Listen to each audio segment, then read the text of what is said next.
Hello, I'm Ritchie Knox, and you're tuned in to Virtuous Teacher. Thank you for clicking on the content. This episode, we'll be talking about the art of silence. All right. Are you someone who has or can maintain a silent environment as it relates to your teaching style? Okay. Before we jump into this conversation, I'm going to ask you to check out the descriptions area for ways to connect and support my initiative. I do appreciate it. Also, I don't really know much about what I'm doing right now as far as creating content, generating interest. I don't really know how to do it, but I do know this. I do know that when you like and review, subscribe, all that kind of stuff, I do recognize it as a positive thing. So if you can do those things, I should say, if you're inspired to do those things, please don't hesitate. But let's jump right in. What am I talking about in this episode? Well, I'll give you a backstory. Today, I was covering for another teacher, and I would say about 10 minutes into the class, a student arrived tardy, and he walked into the classroom and he seemed slightly confused.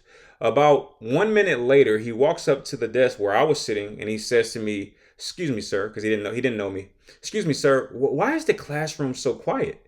And I didn't really know what to say. I had been thinking the exact same thing.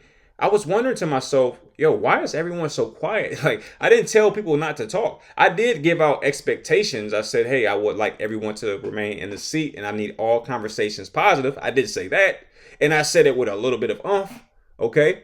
But I didn't do anything beyond that, really. And of course, there were several students within that class that have had my class, before. So they know how I roll, and I guess they understand the expectations. And perhaps those students who did not know who I am or was, they kind of followed suit. But when he came up and asked me that question, I immediately wrote this episode. I said, you know what? Let me break down what's happening, because sometimes I do things naturally. And if I sit down and look at it from an analytical perspective, I can write out what I'm doing and share it with someone who might struggle in that area. But the question that looms is why would you even want a silent classroom? And we're going to talk about that. Let's just jump right in. First off, silence is peace. That's the number one thing. All right. I believe that when a space is silent, that can be equated to a peaceful environment. I'll demonstrate.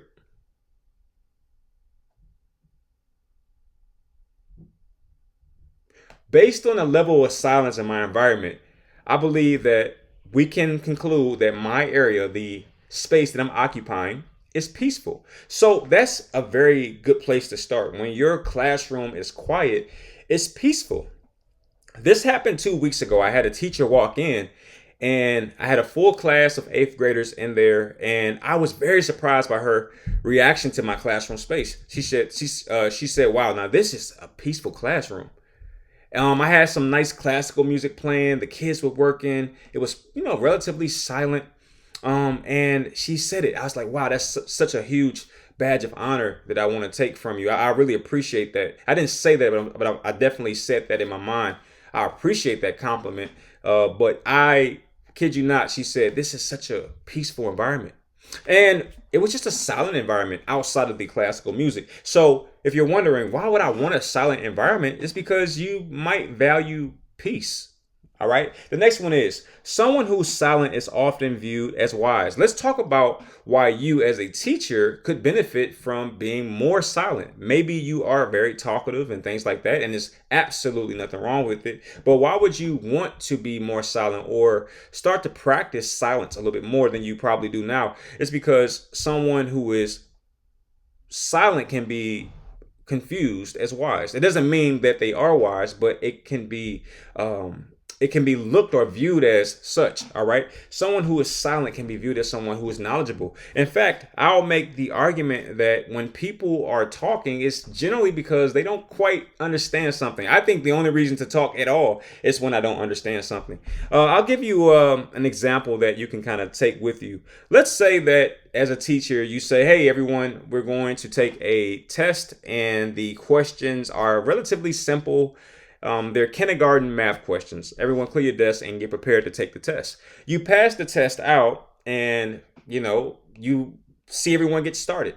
But then you notice that there's a couple kids asking questions like, hey, so how many times do we get a chance to take this? So I think those questions are coming out because those children are illustrating that they don't understand something.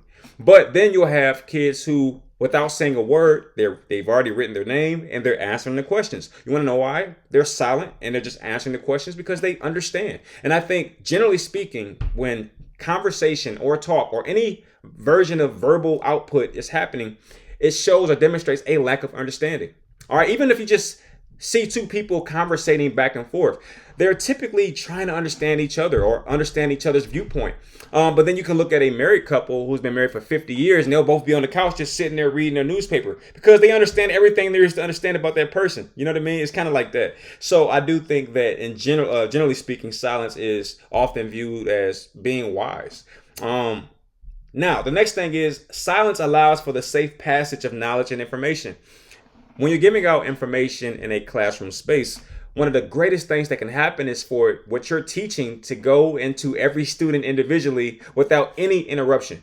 All right, so I do believe that when you maintain a silent or quiet classroom, it allows for the free flowing of information more accurately and more efficiently.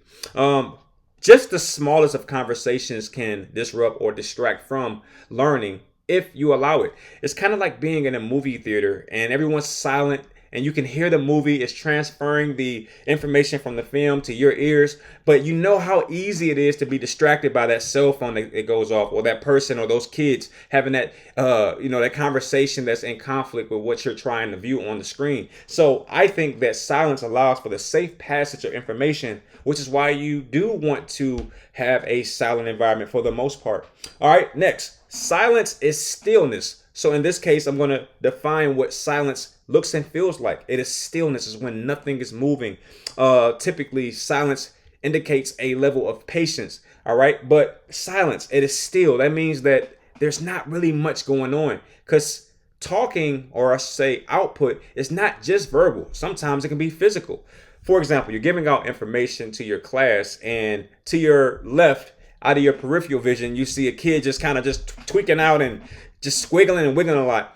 You can't tell me that doesn't distract you, because it definitely distracts me. So I don't think that silence is just a verbal concept. It's also a physical concept, showing that you're patient, you're still, you're just kind of waiting for information to be disseminated.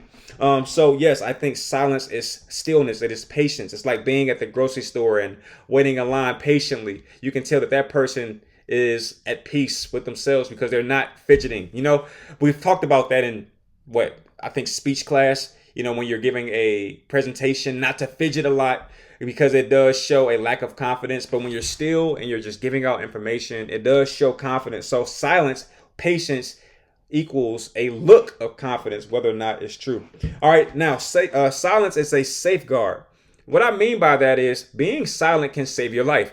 Let's go to the Miranda rights. What are some things that you hear when you hear the Miranda rights? You have the right to remain silent, and anything you say will be used against you, because your words can be used against you, not only in a situation where you're dealing with police, but in general. I mean, when you're talking to friends, when you're giving information to, a gossiper, anything you say to them can be disseminated to people you know and don't know. However, being silent protects you from all of that. How many situations in your life would have ended better had you just been silent? This is one of those things, right? For me, I can count on, I need several hands and fingers and feet to count this times when I'm talking with my wife and I'm like, you know what, I just want to stop talking right now, but I have to get the last word in. But I tell you, many of those situations would have ended much better had I just been silent. And I think you can probably concur. Like, how many times have you been in situations that if you had been silent, it would have went a completely different way? It would have went better, to be exact. All right. So silence is a safeguard. When you're able to control your mouth, it protects you from everything. I'll share a situation that happened in class today. I told a young lady to move from one seat to another seat because where she was sitting, she was just not working. And she could have easily kept her mouth closed, moved to the other place, and continued to work. But instead, she says, "You're pissing me off." I said, "Oh, wow. Okay." So in that situation, had she just been silent, it would have acted as a form of protection. But what happened was I said, "Oh, okay. If that's what I'm doing, then let me continue the work. Let me go a little further. Please go to the phone and let's contact your parents." or contact your parents. So I ended up contacting her parents, letting them know that she used that type of language towards me, that she wasn't doing her work. In fact, she was allowing another student to do her work. So now that information is being transferred to her parents. And I was also, since I'm on the phone with them, able to let them know how she was doing in the classroom as far as work submissions. And by the time she got back into her seat, her eyes was watering because she realized, like, wow, I did not expect all of that to happen. And, it did. And it was very simple. It was just, hey, move to another place. I'm trying to protect you from yourself because you don't have the discipline to be silent and work in that particular setting. So I'm moving you to a different space. But no, she had to go with, you're pissing me off. I'm like, oh, that's a new one. I don't hear that one often. And it's mainly because she's a new student and she doesn't really know how I roll. But now she does. You know what I mean? So it's kind of cool to see that happen in real time. All right. Anyway, the next thing I want to talk about is the power of the tongue. Your tongue is powerful. All right. What you say is almost as pivotal or vital as what you do. All right. Every morning, I look in the mirror and I say, you are amazing. You are intelligent. You are wise.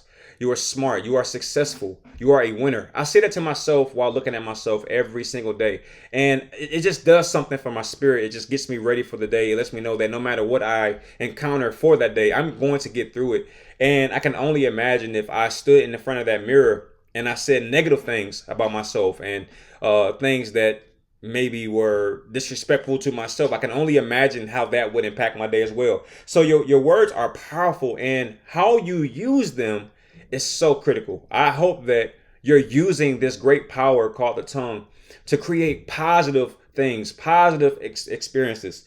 And it's best to control your tongue. It's like a pit bull. I don't know if you ever seen a dog. Even on the leash, it is powerful. And you can see the owner flexing and trying to keep that dog still. That's kind of what the tongue is. And if you can control it, I think that is a sign of being wise. All right. Anyway, conversely, the inability to keep silent, I believe, demonstrates a lack of self-control. We've all been, as teachers, giving out information and seeing two friends side by side having a full conversation right in the middle of what you're trying to disseminate and spread out. And can we agree that their inability to be quiet while you're giving out that information does demonstrate a lack of self-control? They don't have the self-control to say, wait a minute, the teacher is talking and he or she is giving out information that everyone needs to hear, including myself. They don't have that ability. So I believe that the inability to be silent is a sign, a clear sign of a lack of self-control. Don't you want to come across as someone that is controlled, someone who is in control of themselves? I think that silence lends to that. All right. Next thing is you teach silence by limiting your own words. Something weird happened today. All right. And just in case you missed that, I said you teach silence by limiting your words. Something really strange happened today. And wow, it was just like crazy. So I had given out the information to my 8th grade scholars and pretty much let them work. But the class got so silent at one point that I got nervous. I was like, wait a minute. Wait, should I say something right now? Should I just give out one of my Knoxisms and get the class kind of pumping again? The class was so silent that you can hear a pin drop. I mean, I'm not even kidding. If you want to know if your class generally is quieter or as quiet as mine, at some point during the class, just do this. Take a pen. Does that pin drop disrupt the entire class in terms of, someone looking up and saying, what was that? Does it do that? Because if it does not, I would make the argument that your class is not as quiet as mine. Today, my class got so quiet. I got nervous. I'm like, wait, is this a good thing or a bad thing? It didn't even feel natural to have 28 students all quiet at the same time. It was weird. All right. It was the best I can explain it is being at a stadium or a basketball game where it's typically loud.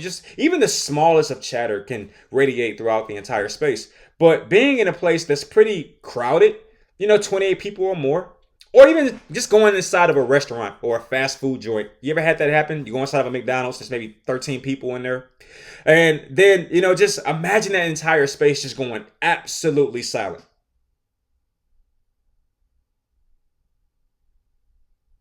I didn't know what to do. I was just like, wait a minute. So like, should I say something? But I had to catch myself. I said, you know what I'm experiencing right now is the benefits, what I'm experiencing is what happens when you've given out information that is so understandable that there are no questions, which means that is why the silence is taking place. Everyone understands. I'll go back and kind of reiterate. I think silence equates to wisdom or understanding something. So that means there were no questions. And it also means that the lesson was so engaging that, students didn't even want to waste time on conversations in that moment. And it was such an honor to see that happen in real time. I got nervous, and I had to almost talk myself out of ruining my own environment because I was prepared to. I was like, you know what? This is just weird. Maybe are they scared? Am I making them nervous? I got nervous, and I had to just like talk myself back a little bit. Say, you know what? No. This is what teachers all around America want. They want an environment that is peaceful and quiet, and students are working. That's what they all want.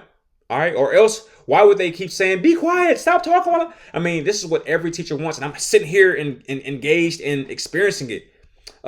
This is why I really wish I could bring cameras into my classroom, because I just think that, there's one thing, or I should say, it's one thing for me to tell you that these things are happening, but it's another thing to see it or experience it. But, one day, maybe. All right.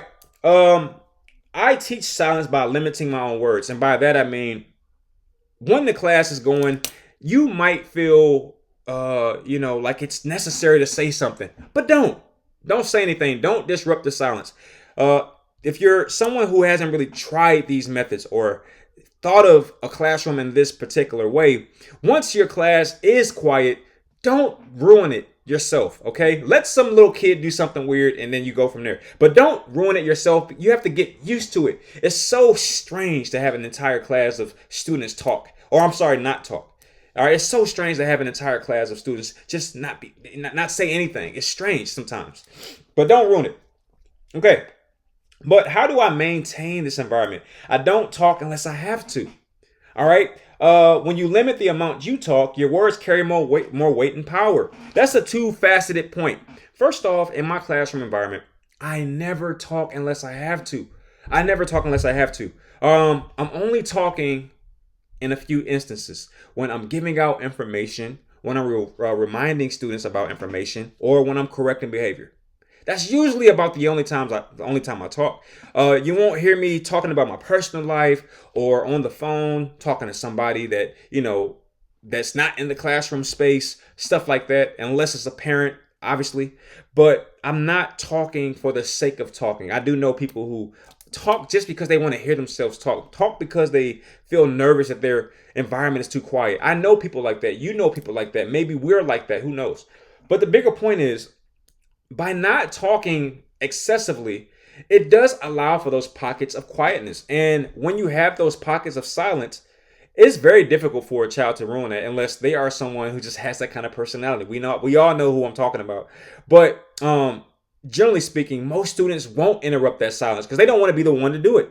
They'll wait for someone else to do it, someone more courageous. But I will point out that when you say less, your words are more powerful. Have you ever been in a space with someone who just talks nonstop? Perhaps you've been in a meeting full of teachers, and it's that one teacher that always has to say something just to hear themselves talk. And they typically do it when it's time to go. It's like everybody's pretty much packed up, and the principal asks, are there any other questions, comments, or concerns? And all you have to do is be quiet, and we get to get out this meeting early. But there's always that one person who just wants to throw in that last bit, trying to get that last little Facebook like in real life. I'm not sure how it works, but the point is, man, it happens all the time. But then there's that teacher, I'm sure you can probably picture someone that never really talks. And when they do talk, you listen. You're all ears because you never really hear their voice. I'm that teacher, all right? If you're not in my classroom, you probably don't hear my voice for the entire year. It's possible. You can go an entire school year if you're working in the same building as me that you don't even hear my voice. If you don't come to me, I'm more than likely not going to come to you. I'm probably in my classroom working on what's taking place in the next hour or so, or I'm working weeks in advance, but I'm certainly not in the hallway, chopping it up. And I think it's a negative. I personally do. I think that it's great to have collegial relationships and talking to your friends within the staff body. I do think that's a great thing. I just don't do it. I think I could probably benefit from more collegial conversations and going to another teacher's classroom and just kind of chopping it up, making sure they're okay. So, but that's just what it is. We are who we are, and that's just not something I'm able to do at this moment because I'm so focused on trying to enrich my environment. So, I'm sacrificing some of those conversations with colleagues so that I can make sure that my classroom space is so impactful and that what I'm saying, I'm prepared to say in a way that is gravitational, that allows students to, hear me and even feel what I'm saying. All right, I don't know if that makes sense. It might not. But anywho, students typically take on the characteristics of the teacher. You're the class leader. What do I mean by that? You can typically tell what kind of class you're going. I don't know how to say this. This is really weird to frame, but I will say it this way. As the leader of the classroom, teachers, most likely your class is a mirror image of your personality. Like if you're a very talkative teacher and you're very boisterous and you're probably going to have a class that way. But if you are not happy with that, if you're someone who talks a lot and you're not a big fan of having a talkative class because while you're trying to give out information, you have people jumping in and butting in, they're just kind of, they're pretty much mirroring what you do. But you can start to change that. I'm assuming, I'm not sure, but I think that you can start to change that if you be silent more. All right. If you're quiet more, it just might rub off on your children. All right. I really do believe that if the teacher is lazy and kind of, hangs out outside the classroom, kind of coming in and out of the classroom, not really taking their craft seriously, I, without question, believe that that's going to rub off on your students. But I think in my situation, I am relatively quiet. I do use proper language. I do take my job seriously. And I think that just gets disseminated to my students. When kids come into my classroom, they realize like, okay, we're in here with Mr. Knox. He's serious. He's going to hold me accountable. He's going to hold me to the highest standard possible because I'm assuming, this is the kid saying this, I'm assuming he holds himself to that same standard. And that's exactly what my class radiates. I believe they take on my characteristics. And that's a great thing because I actually do value my job and what I'm doing. And I think likewise, they do as well. All right. But anyway, I do think that is something worth pointing out. Now, in order to sustain a silent environment, I think that there's some things you have to do, and that is correcting all negative language. All right. If you don't do so, you're going to notice that students will say just about anything in a classroom space. I'm often baffled by this because I always say to myself, or even to my class, why did you think that you could say that and you're younger than me? I just don't understand that. I don't understand the audacity of today's children. It's like, listen, I'm a 38-year-old man and I'm a teacher. And I'm not saying the things you're saying. What makes you think as a 12, 13, 14, 15-year-old that you can say these things in the classroom space? What makes you think that that's okay? So I think one of the biggest things that you can do to establish a silent or peaceful environment is making sure you address all negative language. And that's not just profanity. That's just conversations that are inappropriate. And once you do that on a consistent basis and even call parents if the conversations are too obscene, once you've done that for a consistent amount of time, a lot of kids won't talk anyway because the only thing they want to say is negative stuff. The only things they want to say are things that will get them, attention, via negative comments and statements. But once you have set the parameter that those type of things won't be allowed, you're probably going to have a silent environment by default because most kids don't say much out of saying something inappropriate.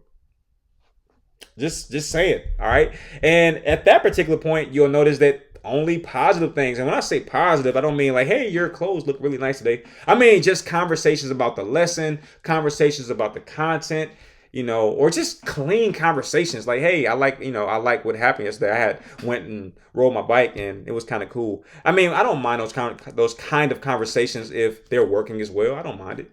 But I do think that once you make it a point to correct negative conversations or inappropriate conversations on a consistent basis, it will inherently make your environment more peaceful.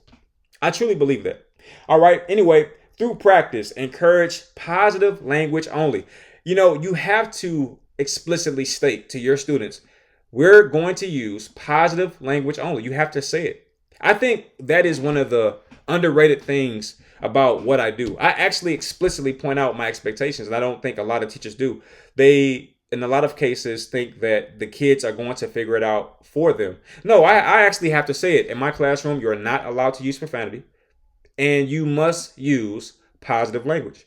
You must use it. And then I follow up what I just said with my actions. When a student fails to comply to that simple requirement, because it's very easy to be positive, but when a student fails to do that and they're using profanity or talking about things that are inappropriate, I'll either address it or I'll address it and call home. Your child is talking about so-and-so in the middle of a classroom space while we're learning. I'll do that in a heartbeat. Okay. And once you've done that once, twice, 3 times, the rest of the kids generally understand, like, okay, he's not just talking. And that is what you have to do as a teacher. You have to establish that you're not a talker. You have to establish that you're a doer. People are terrified of doers. All right. This teacher is not going to just keep telling me to stop cursing. They're going to actually write me up. They're going to document my language. They're going to call my parents and give a verbal description of the things I'm saying. That is much more terrifying when a teacher is a doer. Okay, that's pretty much what a administrator is. An administrator is typically someone who does things. Usually, a teacher will go to an administrator and say, "Hey, can you do something about what's going on in my classroom? Timothy is constantly late, and when he walks in, he's coming in, he's belching out these rap lyrics, and he's cursing a lot. Can you do anything?" That's all an administrator is. And I fashion myself as a teacher / administrator. Even though I don't have the title, a lot of the things that I do within my classroom space handles all my problems. I never have to contact administrators for the most part. I do have to do write-ups because that's a part of my job description. But often I'm sending out reports to administrators after I've pretty much handled it myself. I have to document the behavior because if I don't document the behavior, should it continue, there will be no documentation of it. So I do have to send reports to administrators naturally, but I'm more than happy to call home. One of my secrets is I'll type up a letter, and our system has our children's address in it. I'll type up a letter and I'll put a stamp on it and send it to the parent myself. I mean, I'm doing some of the work for my administrator, and I'm sure they're very happy because they never have to come to my class. I never have administrators come to my class, like never, maybe twice a year, and I'm being generous. All right. But these are some of the benefits to the art of silence, or teaching in a manner that is silent. And of course, you do have to talk, but you're not talking for the sake of talking. Right. But I really hope that you gained a lot of information that you can apply in your classroom space. And if you made it to this point, you like the content. So you have to explain to me why you didn't like the video, or, why you didn't review the podcast. All right. Now, as my last point, please check out my YouTube channel. Check me out on TikTok, Instagram, and I'm also available everywhere that podcasts are available. I will see you on the next one. I appreciate you spending some time with me. Be safe.